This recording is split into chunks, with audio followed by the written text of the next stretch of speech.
So CBC Marketplace, CBC Television had an investigation. We talked about it. Landlords providing free or discounted rent in exchange for sexual services, mainly to young women who are struggling financially. Canada's not the only place that deals with this thing right now. There actually is a story back in May where the same thing was going on in Ireland. And there was a Labour senator looking to go ahead and move along legislation allowing so-called sex for rent arrangements. Then this story is actually trying to give the argument as a devil's advocate for offering sex for rent. They always found the consent standard around sexual liaisons to be entirely unsatisfactory. And that would be the same for the messaging of the sex for rent bill.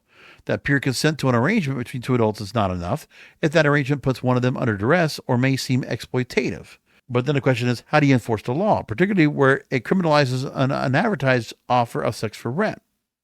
And what's the nature of the crime? If a landlord says to a tenant that she wouldn't have to pay rent if she was his girlfriend, is that a proposition for sex for rent? What if it's a more vague, well, there are other ways you can repay me?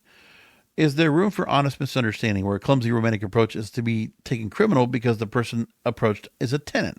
If consent between adults is all that is required for sexual activity, then neither sex for rent nor prostitution should be illegal as a matter of logic. I mean, you might think it's morally wrong. Is it criminally wrong? That's the idea behind that.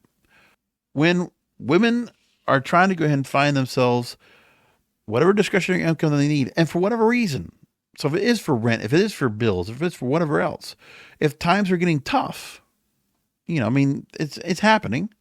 There are women who are losing their jobs, or they can't keep a job, or this and that, or the money from content creation is not coming in like it once was, because they realize, oh, there's other beautiful women out there, and the next new shiny toy that's out there for a man to go ahead and look at and ogle over, then the interest in someone else is going to be gone.